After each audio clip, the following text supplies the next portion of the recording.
Hello, everybody. Thank you so much for being here. I'm so excited to be with you today and be with our guest today. We're going to give folks about a minute to trickle in from the waiting room. So bear with me. We've got our cover screen here. We're just going to fill the air while we give folks some time. I know that you all probably just got your reminder notification from Handshake and are popping in here. But we're going to be getting started in just about 30 seconds. If you have any burning career questions in the meantime, feel free to submit those using our Q&A box. We will get to them very, very shortly, but gonna pause before we get into our intros here, just to make space for the folks who are still arriving. I'll give us about 15, 20 more seconds that you get to be soothed by the dulcet tones of my air-filling voice while we wait to get started here. I used to play music during this time, and then the responsibility of having to choose a soundtrack really got to me. And so now instead, I just talk because it's less stressful. All righty. I'm going to go ahead and get us started here. Hello, everybody. My name is Brinton. I'm so excited to be with you today. I lead student marketing and events efforts here at Handshake, and I am really stoked to have my fabulous colleague Christine here with me today. Last month, we had an event for folks who are getting ready for fall recruitment, and there was a ton of interest in the longer Q&A portion. So we're really, really excited to kick off a new virtual office hours series with Handshake's Chief Education Strategy Officer, Christine. For the next 45 minutes or so, please submit your career questions for Christine using the Q&A function, and we'll try our best to get to as many as we can before we wrap today.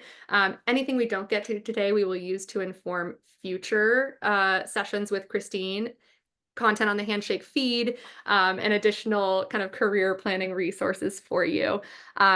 Please note, you won't be able to see anybody's questions except for your own until we mark them as answered. So please don't think we're ignoring your questions. We're just kind of keeping track of those in the back end, and we will get to as many as we can. With that, Christine, can you go ahead and introduce yourself and maybe give a bit of background on you and what you're working on at Handshake today? Sure. Also, I love that we already have 4 questions submitted. So fantastic. Everybody is on the ball. Hi, everyone. I am Christine Cruzvergara. I'm the Chief Education Strategy Officer here at Handshake, and I've been here for about a little over 5.5 years. In my role at Handshake, I essentially run our education side of the business. So we are a 3-sided marketplace at Handshake. We partner with educational institutions that you all go to.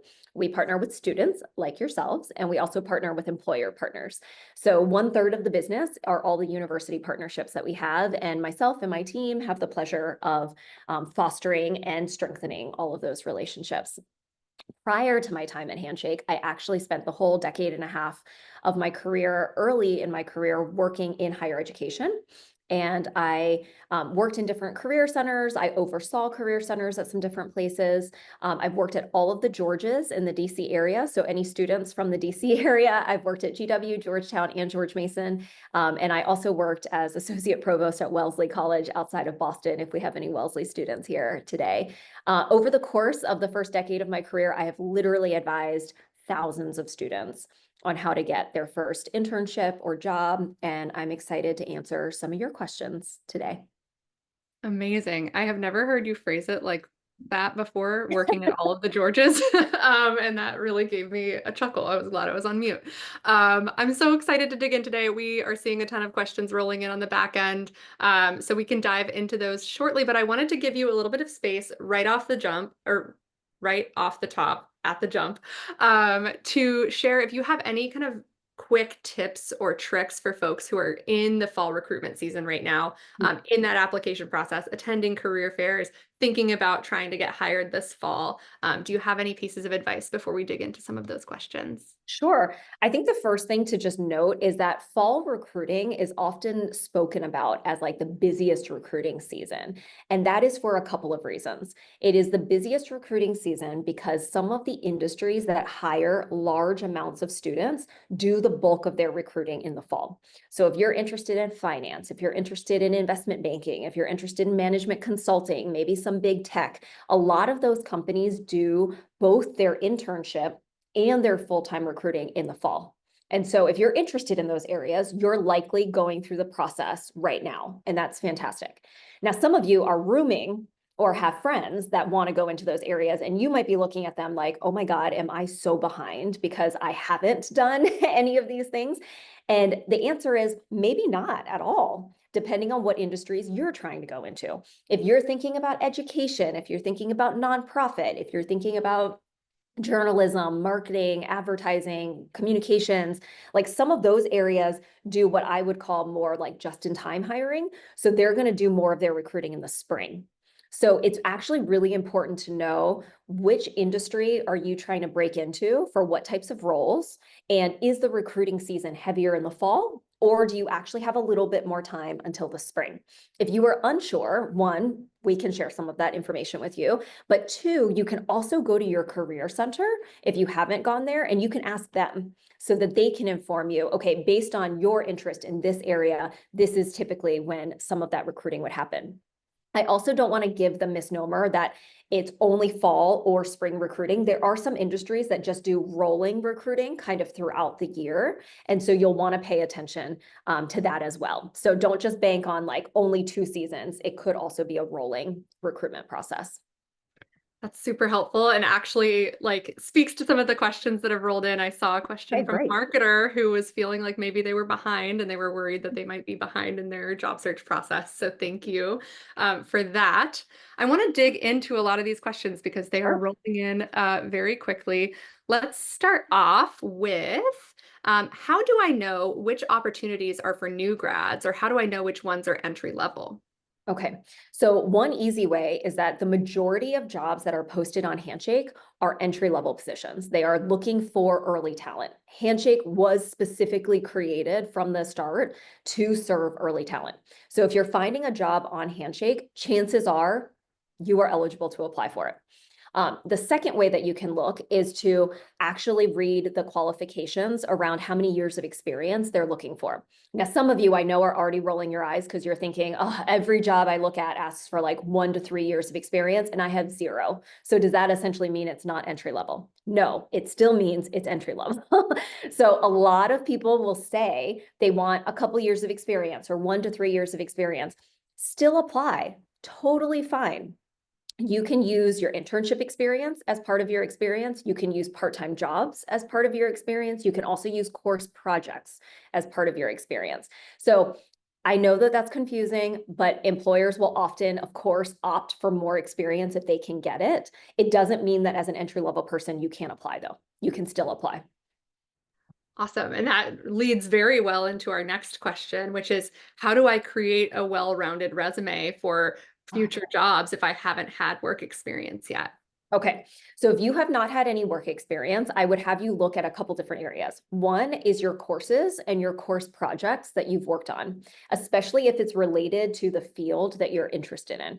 If it is not related to the field that you're interested in, you could still talk about course projects, but what you're going to actually focus on more in your bullet points are the skills that you actually obtained from that group project, perhaps managing difficult conversations with competing priorities or needs, right? Or managing a large, diverse group of perspectives, right? So you're going to like focus on the skills that you gained from it versus literally the content of the project if the content of the project is not as related to the area that you want to go into. So course projects are a fantastic way to be able to talk about some of your experience. You might also look at some of your part-time experience. So if you have done volunteer work, if you've done a part-time job, even if it was as a babysitter or a waiter or waitress, or you scooped ice cream, or you worked at the movie theaters, like these are all still relevant experiences. You just have to talk about it in the right way.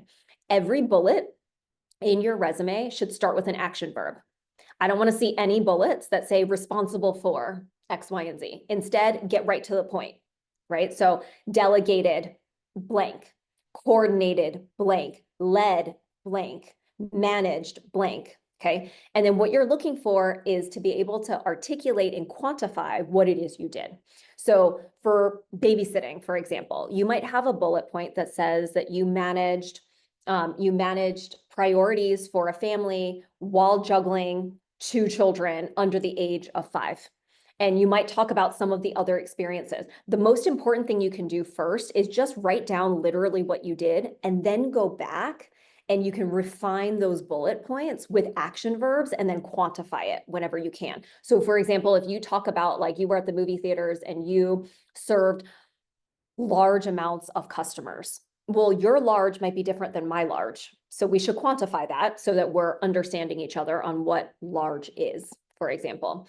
So all of those pieces can help you beef up your resume until you do have internship experience or more work experience.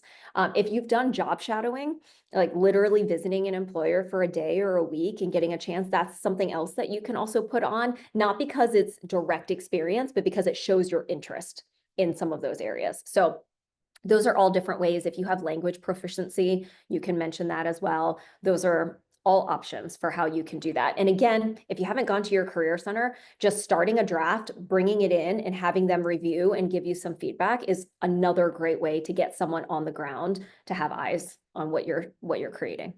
Yeah, and I think you're such a great example of the value that your career services center can provide. Like your knowledge just in this 5 minutes so far has been really, really informative.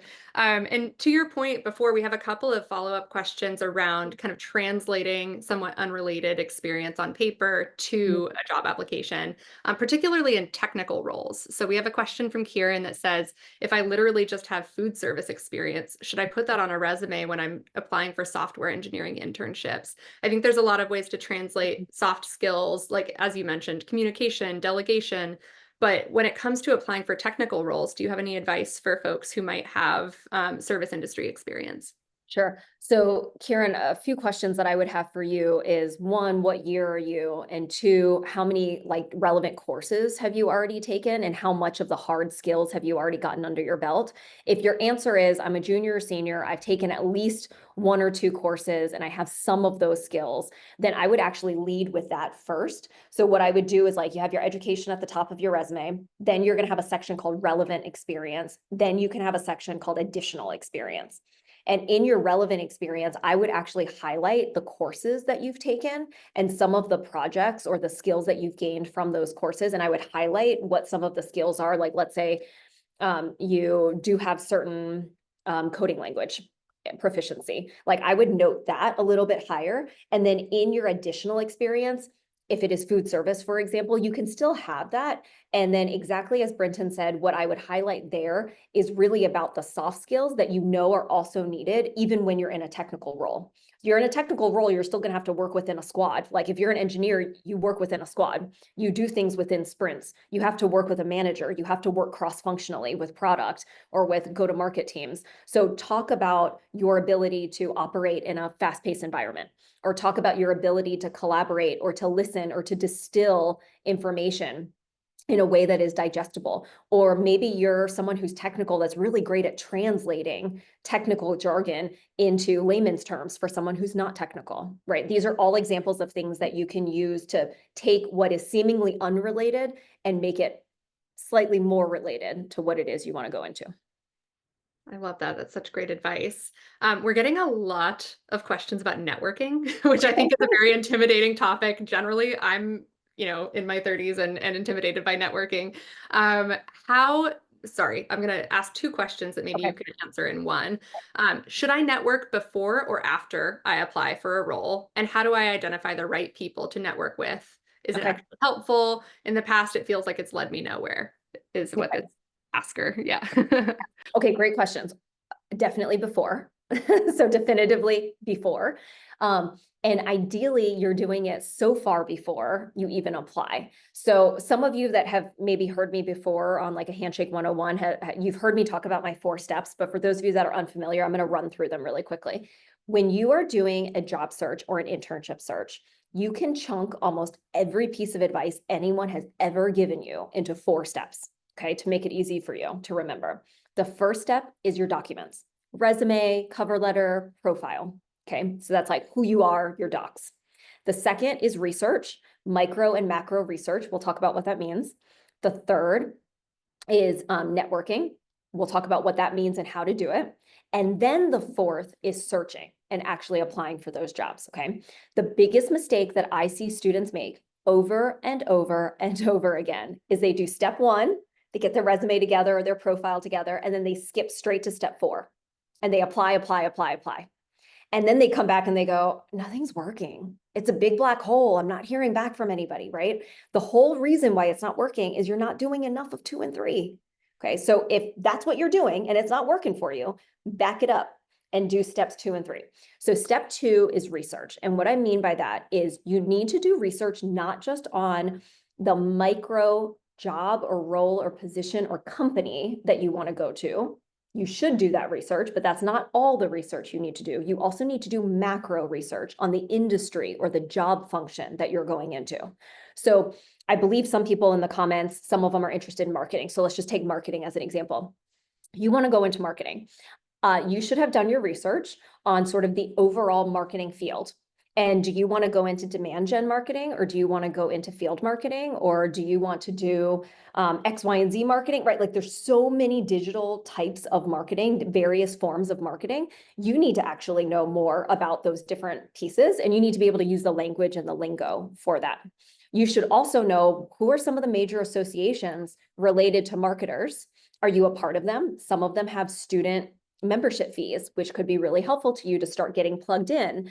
You should know what are the emerging trends within marketing right now, right? Because if you're in an interview or you're talking to someone in networking and you can't really talk shop with them, it's going to be very apparent that you don't know as much. And they're going to opt for the candidate that knows a little bit more about the bigger picture of where this all sits. Okay. If you want to work agency side versus client side, there are going to be different trends, different issues. Being able to talk about that in a well-versed way makes a difference. So that's the kind of research you need to do. Networking goes hand in hand with that and can actually also supplement your research. So when you're networking, it's all about building relationships. Okay. It's not just LinkedIn connections or handshake connections or follows. It's about building actual relationships. And so take an interest in someone, reach out and ask if they can give you 15 to 30 minutes of their time to talk a little bit more about their career path. Or you could ask them something really specific. I see that you graduated from my school, and I would love to hear more about how the experiences you had at James Madison University helped you be prepared for this role. Or I'm really fascinated by your career path. Could you tell me a little bit more about what you do currently and how you got to where you are? Or I'm majoring in the same thing you majored in, and I'm wondering if you could give me just a little bit of advice about how I might position or frame myself for these types of roles, right? Or I just want to learn more about your company and literally the culture of your team or the company that you work at. That's okay too. These are all good things, but be specific in your ask and make it easy for them. If you're saying, let's say I'm emailing Brinton to ask her to set up a call to learn a little bit more, I'm going to say, I would love to meet with you in the next couple of weeks as your schedule allows. Here is some of my availability for the next 2 weeks. And I'm going to lay out the days and times in her time zone, not my time zone, to make it easy for her or her assistant to very quickly say, okay, Brenton says yes, and she's available at this time. It cuts down on the back and forth of emailing. And it makes it easy for someone to say yes. Your job is to make it easy for them to say yes. If you make it hard, they're not going to do it. Okay. Now, this is also a bit of a numbers game. So for every 10 people that you reach out to, you're probably only going to hear back from 5. Okay. And that's normal. It's okay. People are busy. Sometimes they just can't get around to it, can't get to it. Maybe they're not interested. It's not you. It's just them. It's okay. Of the 5 people you talk to, maybe you'll really hit it off with 2 of them. Right? So you're not necessarily going to like have a relationship with all 10 people that you reach out to. You're going to have to reach out to a lot of people to develop a smaller group of people that you feel like you connected with and you want to stay in touch with. And my biggest piece of advice, don't ask anyone that you just networked with, can you get me a job? Can you give me a referral? Can you get me into this internship? Like they don't know you. They're not going to put their name or their reputation on the line for you. So ask them for advice, learn from them, but don't ask them straight out for a job or referral. If some of them really like you or they feel like they can actually help, they will offer. What you can do is ask them, this was really helpful. Do you have 1 or 2 other colleagues that you would recommend I speak with to learn more about X, Y, and Z? And sometimes that can help you grow your network as well. That was so helpful. And I feel the time zone thing that you mentioned is like such an important thing to keep in mind. And also, I wish I had an assistant that people could correspond with when they reach out to network. Amazing. Okay, we've gotten many, many, many questions. Some are more field specific, some are more kind of general to the career search. I want to introduce a spicy question that I feel like is a hot topic. Cover letters. Mm. Do we need to use them? Are they important for internships and entry level roles? What are your thoughts on cover letters? Oh gosh, I have a lot of thoughts about cover letters, and honestly, there's no real consensus on them, which is the challenging part. So let's put it this way: if your job asks for a cover letter, it is required. Write a cover letter, submit a cover letter. If the job does not ask for a cover letter, only write a cover letter if you believe it's going to help you. Otherwise, don't submit it. Um, the thing to keep in mind between a resume and a cover letter is not a narrative version of your resume. I don't need that. Nobody needs that. That is a waste of their time. So a resume shows the breadth of your experience, and a cover letter shows the depth of your experience. Okay, that's the difference between the two. So do not just regurgitate what's in your resume in narrative form on your cover letter. If you are going to write a cover letter, it is a pretty standard, easy 3-paragraph format.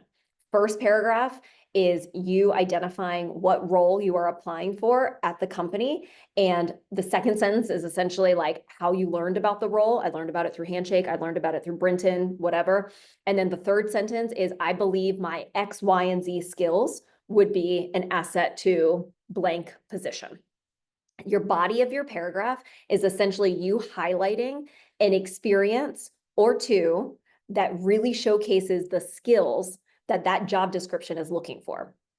And then you're just going to explain that situation, probably using the STAR method, which is also a method that you would use for interviewing: situation, task, actions you took, and the result, to keep it nice and tight, nice and succinct in terms of your example. You don't want to go on and on and on. That just simply brings to life, oh, I have the skills to work with people, to collaborate, to be organized, to manage analytics, whatever the case may be. And then you're going to close it off. Okay, so that's a pretty standard cover letter, but you do want to make sure that essentially if you're going to write one, if they're not requiring it, that it actually showcases your skill in writing, your depth of being able to ascertain the correct skills that they were actually looking for in the job description. And or if you have a extenuating circumstance, like you maybe took time off from work to care for family, for example, and now you're coming back into the workforce, and the cover letter helps to provide more color and context around that. Yeah, I think that's a really great framework to think through. Should I or should I not submit a cover letter? We have a fascinating question from Jacob that I'm actually very intrigued about your answer. Okay. Should I apply to more than one job at the same company? Do you have any rules in mind for whether that's appropriate, where you might consider applying to more than one role at the same company? Yes, it is okay to apply for more than one role at the same company. However, you do want to be judicious about how many and how similar or different they are. So keep in mind that recruiters and hiring managers, depending on the size of the organization, might talk to each other. And Jacob, if you, let's just take Handshake. Let's say you're applying for a job at Handshake and you applied for a customer success manager experience on my EDU team. And then you applied for a product manager position on the product team. Those are fundamentally two very different roles, and they require very different skill sets. And so now people at Handshake who see your application are going to be like, does he know what he wants? Is he confused? Is he just applying to everything? Right? Like that's not going to fly. But if you were to apply to my customer success manager role on the EDU team, and you also applied to a customer success manager role on the employer team, someone might just be like, oh, okay, Jacob's really focused on success type positions and he's open to being on either team. right? So you want to look for things that don't seem like they're so far unrelated that somebody would like actually question your judgment and thinking around it. And rather they can just see like, oh, okay, he seems to be very focused on like generally these types of areas, and he's just open to multiple opportunities. You could also acknowledge directly in your cover letter if they give you an opportunity to essentially say, I have also applied for these roles because I am particularly interested in working at this company for these reasons. And I do have skill sets in this and in this. And so you could actually be upfront about that. Fabulous advice. And similarly, I have questions that I'm going to broadly encompass several questions of the Okay. same flavor that we've received, which is about tailoring your resume. Okay. We have a question about how should I tailor my resume if I'm applying to a different field than the one I'm working in now? We have a couple of folks, it sounds like maybe they're making some career pivots or they have experience in one field and they're trying to think about shifting into a new one. Can you expand on that? Yes. Okay. One, absolutely tailor your resume for the different types of roles, jobs, industries that you're going into. So one, I'm glad that you're even asking the question because yes, you should do it. Two, when you're doing your research and when you're networking with people, this is actually a really good question to ask. You should share your resume with someone that you're talking to that's in the field. So let's say I'm trying to pivot into tech and I'm meeting with Brenton. I should ask Brenton, hey, can you give me some advice when you look at this resume as it is right now? And for the types of positions that I said I'm interested in, can you give me your thoughts on how I should maybe reword some of these bullets or reframe my experience so that it's more relevant for like what you all would look for in tech? Right? That's a great way to get advice. It's also a great way for you to hear the language and the jargon that they're using. And you can also get that. You can do it through ChatGPT. You can do that through Google. You can do that through looking through association websites. You can do it by following different thought leaders in the fields that you're interested in and seeing what they post about. You can do it through reading articles or listening to podcasts. These are all concrete things that you can do as soon as you get off of this session with us today to start building up the jargon so that you know. Because what you don't want to do is like, for example, I used to work in higher ed. I now work in tech, right? In higher ed, I don't refer to my students or my stakeholders as clients. It's just not a term that we use. So if you were someone who was going from industry or from tech or from business and coming into higher ed and you keep referring to everybody as a client, right? They're going to be like, who are you talking about? Or like, wow, you don't really seem like you're with it in terms of like wanting to work in higher ed. You want to use the same language. We talk about them as students or alumni, or we talk about them as staff and faculty, right? Or we refer to them as stakeholders, right? And so you want to use the language that people are using within that industry, and that requires some level of research. And then that way you can take an experience that you've had in one setting and you can actually talk about it very accurately, but just with different language that matches the new industry that you're going into. So that way people can see the connection a little bit more between your experiences. That's really helpful. And we're getting quite a few questions. I know you spent a little bit of time right at the top of this call talking about the application seasons and the cycles for specific industries. We have some questions around when applications typically close for the 2025 job cycle. And some of the specific industries that we have questions about are film, government, Okay. and consulting. So if you can speak a little bit broadly about Okay. particularly those industries. Okay, sounds good. I mean, the broad answer is some of them don't close until they fill the position. And so some of them are just rolling until they actually get someone in it. Now, when you're looking at those areas, so for government, if the position requires clearance, it's probably going to close sometime this fall. So like October, early November, you're going to start seeing a lot of those positions close because the security clearance process can take anywhere between 3 to 6 months. And so they want you to be ready for hire or to start when your spring semester is over. Okay, so if you're looking at any government positions with that, that is typically kind of around the time. So like now is the time to be applying for some of those positions. If you're, what was the other one? Consulting? Yes, consulting. even have some specific employers, Deloitte, PwC, EY, Accenture. Those are going to be So earlier. Those finance are, and consulting. Yeah. yeah, okay. You just literally named some of like the big four and the biggest employers. Okay, so those are probably going to be closing very soon, like within the next couple of weeks. And so you definitely want to get your like all their jobs are already posted. So you need to get your applications in for all of those. Again, double check with your career center specifically if there are any postings that you see that you have specific questions about so that they can actually tell you, hey, for our school or for our posting, with this particular employer, this is the deadline. Some postings will have expiration dates and will actually tell you a deadline. If they don't, it's always in your best interest to get your application in sooner rather than later. Okay, so Awesome. that's general rule of thumb.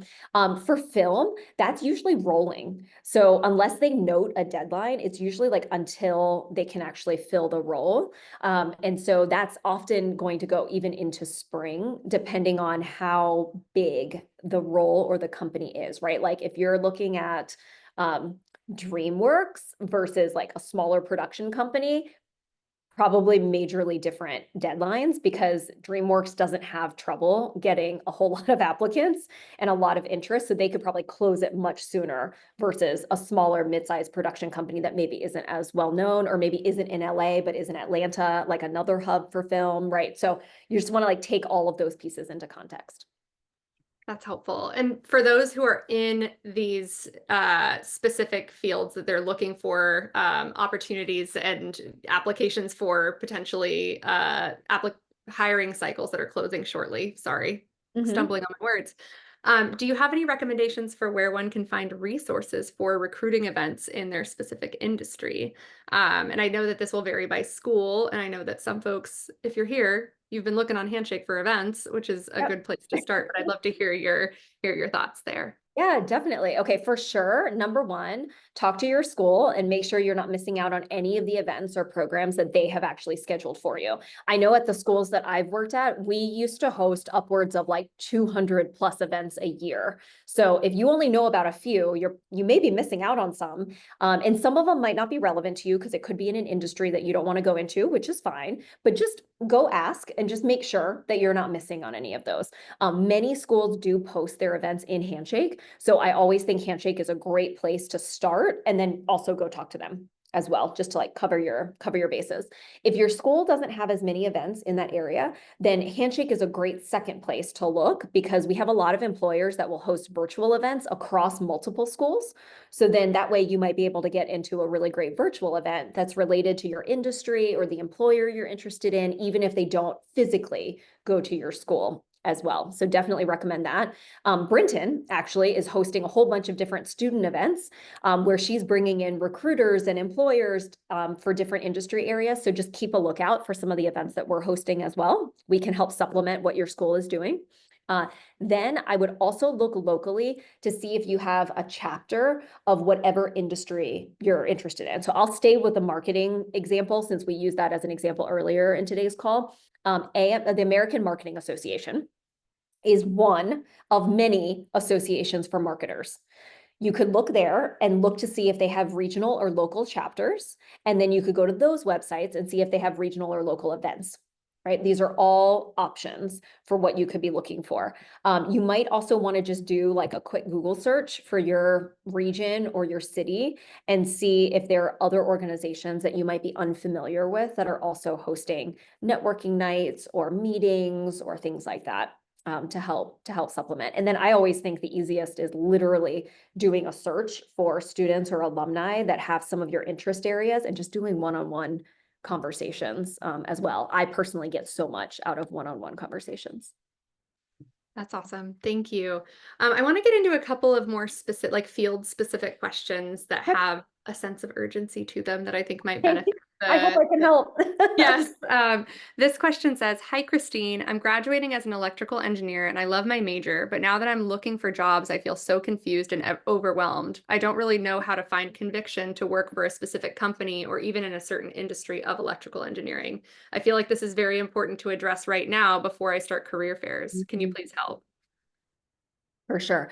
I think my first question back to you, if I were advising you or you were coming in to see me, would be what's making you pause? What's making you hesitate? Is it that you're not finding this connection to the work itself? I'm curious about that because you sound like you really like your major, so maybe it's not that piece of it. Is it the companies that you would potentially be working for, like the values don't quite align, and so you're trying to figure out that aspect of it or that piece of it? I think that's actually probably the first question for you is like, what exactly is making you pause? Is it the lifestyle? Is it the salary? Is it the work environment? Is it the types of companies, or is it literally the work itself? These are all questions that as you reflect on, or if you need to work with your career advisor at your institution or with some of your like really close faculty that you've gotten to know to like work through these questions, that will be really helpful in thinking through, do you want to pursue positions that are actually related to electrical engineering, or might you actually prefer some positions that are like tangential to electrical engineering, maybe some other forms of engineering, maybe more project management, maybe more product operations in some of these areas. There are other positions that could be available, but without knowing exactly what's giving you pause, it's hard to say what that would look like. But I love that you're asking that question, and I love that you're asking it right now, because now is the time to get a little bit more clarity around those pieces. But definitely, I don't know what school you go to, but if you have an engineering career services, they would be a great place to start. If you go to a school that doesn't and you just have a main career center, go there and ask if there's anyone that specializes in working with STEM students or engineering students that might be able to help just provide a little bit more career clarity around that. Thank you for spending time on that. We also have some questions from folks who attend online institutions versus in Okay. person on campus. Okay. And this asker is wondering if internships that are happening online or virtually are Mm. as impressive as in person internships. They're an online student, so they struggle with finding in person opportunities, and they're curious about how they might stack up. Yeah, both are impressive. Both are good. So I would not worry about whether it's an in-person versus an online internship. You're going to have different pros and cons, and you're going to have different things that you're going to want to highlight. So if you've been able to score online internships, what you want to do is make sure that you're highlighting on your resume and through your interview, what are the projects that you worked on, or what are the interactions you had with the team? What did you learn as a part of this? What new skills did you gain? You can talk, all of that is going to be exactly the same as if you were in person. If you wanted to highlight the fact that it was online and you actually gained even more from it being online, you might also talk about how you took initiative to meet different folks by reaching out and initiating some of those meetings or conversations. You might talk about formats that you initiated with your supervisor to make sure that they were kept up to date on what was happening. Maybe you provided a daily or weekly write-up of what was going on, right? So like when you're not in person, it requires a different level of engagement to still feel connected to your organization. And you being able to actually directly highlight some of those could actually make it even more impressive in some ways than if you were just in person, which is also a great experience, but doesn't require that same level of initiation, attention to detail in some ways, and just the effort that goes into making those relationships happen. So I think both are great. It's just how you talk about it and how you frame it. And those would be some suggestions for how you could talk that up. Awesome. Speaking of framing and talking about experience, I have a spicy question from Okay. You mentioned earlier you touched on utilizing ChatGPT to think through a couple of things on your resume. What are your thoughts on AI generated resumes? Do you have any strong feelings there or any guidance for students who might leverage AI? Yeah. My strongest thought is like, it shouldn't sound like an AI wrote it. I don't have an issue with AI helping you refine a bullet point, or you're like really struggling to figure out what are options for how you could talk about this aspect of your experience. Like by all means, use the technology at your fingertips to help you generate ideas. But that's precisely what I think AI is best at, is actually helping you generate ideas. But you, the person, should actually take it and refine it and edit it and put it together in a way that actually tells your whole story. What Gen AI can't do is actually tell your story because they don't know you. They don't know the experiences you had. They don't understand or know the nuance of what you literally experienced. And that is what you are trying to convey to someone else. So use AI to help help you get started or to help you refine something, but you really need to take the time to edit it to make sure that the whole picture of what you're putting together actually conveys who you are and the story that you want told and the narrative that you want someone to remember you by. Yeah. So the AI is almost a starting point, and then you personalize it yourself and make sure that it's reflective of who you are. I love that. You mentioned earlier when you were talking about the kind of four stages of the application process, Yep. research. And we have somebody who's asking, when you go about starting that macro research about Mhm. an industry to understand industry trends and kind of all the nuances of a specific space that you want to enter, Mhm. where do you start for reliable information? There's so much information out there. There's so many different ways that you can kind of dig into a specific industry, and I'm sure they are varying in degrees of credibility. Yes, absolutely. I feel like this is actually a conversation I have with my 11-year-old son all the time about like credible sources and where to go. And okay, the reality is we're all sitting on a lot of information these days. So what you want to do is you want to like triangulate a lot of that information. So I would actually recommend that you go where you naturally learn best, right? So for some of you, that's like a Google search. For some of you, that's going to YouTube. For some of you, that's going to Twitter or X. For some of you, it's following certain people on LinkedIn. It kind of doesn't matter where you start as long as you triangulate the information from multiple places and multiple sources. You want to read or listen or follow enough people that you're starting to see patterns. What you're looking for are patterns. You're looking for patterns of issues, patterns of topics, patterns of language. Those are the things you're looking for. Patterns of research, patterns of topics, I'm sorry, patterns of issues, patterns of topics, patterns of language. So let's say, for example, for me personally, what I would probably do is literally start with like a Google search or a Chat GPT search of, I am really interested in working in ed tech. What are some of the major trends in ed tech right now? And I would do that search and I would read all the stuff that I got. And then I would say, where did you get these sources from? Where'd you get this information from? I would see where they pulled it from. And I would start going directly to some of those sites to start reading their websites and paying attention to that.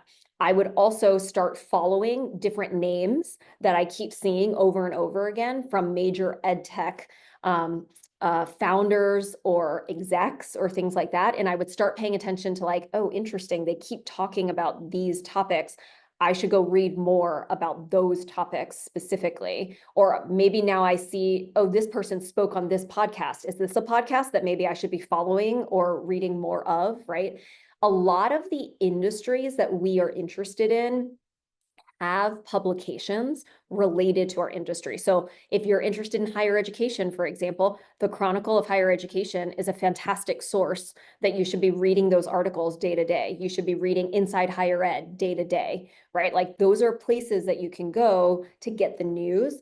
And even though you don't have to like remember every last fact that is reported on, what you're doing is the more you consume, the more you can see, okay, it seems like these are the top trends that keep coming up lately. This seems to be what's like very top of mind for people. So now when I do a networking call with someone, I can ask them about that and see what they say. And they can tell me what they read or who they follow or what they listen to. And that helps to kind of add to all of those pieces. So I hope that that helps kind of just at least gets you started and then you can build from there. Thank you. We have quite a few specific Yeah. questions from international students. I did Okay. just drop a resource in the chat that I think might be more effective Mhm. than spending our last 2 minutes on some really specific questions here, but I would encourage folks to continue asking questions, attend our next one of this. I would love to end on interview tips. If you have any Sure. recommendations for passing multi-round interviews, preparing for interviews in general, do you have any just broad recommendations for interviewing? Yeah, for sure. Okay, if you're going into consulting, because I know some of you on this call have already mentioned that, you need to get good at the case style interview, which is very specific to consulting. If you do not even know what I am referring to, that is your first step in doing research, is go study what a case style interview is, go directly to your career center and ask them for tips, advice, resources for case style interviewing, because you're going to need to practice that. And sometimes the best way to practice is honestly working with upper class students who have gone through the process themselves and getting real examples from them to work through so that you can get feedback on those pieces. So that's one piece. If you are not going into that, your first round interview is almost always going to be behavioral, which essentially just means that they're going to ask you how you've dealt with a situation previously to indicate how you might deal with a similar situation in the future. It's often going to be a question that is framed something like, tell me about a time when you did X, Y, or Z. And when you get those types of questions, you want to use the STAR method that I mentioned earlier, actually: situation, task, action, result. And that's how you're going to talk about examples from your past and what you did and how you did it and what resulted from that or what you learned from that. That will keep your answer as tight as possible. Your answers should generally be maybe a minute or so long. You don't want to go too long. You're speaking for more than 2 minutes, people are going to start glazing over. So you just want to make sure that you're not being too long-winded. You also don't want to be like so short that they get nothing from it, right? So you're kind of aiming for somewhere between like the 1 to 2 minute range. And if you are going into a technical position, typically the second or third rounds are going to be technical interviews. Again, double check with your career center or with upperclassmen that have gone through that process, so that depending on what technical area you're going into, you get a better sense of exactly what those types of questions look like. Amazing. I feel like we could have talked for 2 hours. I know we have to wrap right now. We have over 30 questions we weren't able to answer today. Perhaps next time we do this office hours, we will extend to a full hour so that we can get more of your knowledge, Christine. But thank you so much for all of the insights that you've shared with us today. Everyone in the audience, thank you for your time and attention and questions. We're so excited to bring you more of these events in the future. So please be sure to fill out our feedback survey that was shared in Zoom. If you didn't get your questions answered today, I am going to hang on to all of the submitted questions. I'll share them with Christine. Maybe we can answer some of those on the Handshake feed after this event wraps. But thank you again for your attention. What a gift. And I hope to see you all soon. Thank you, Christine, for being here with us. Thanks for having me. Good luck, everyone. Bye. Thank you.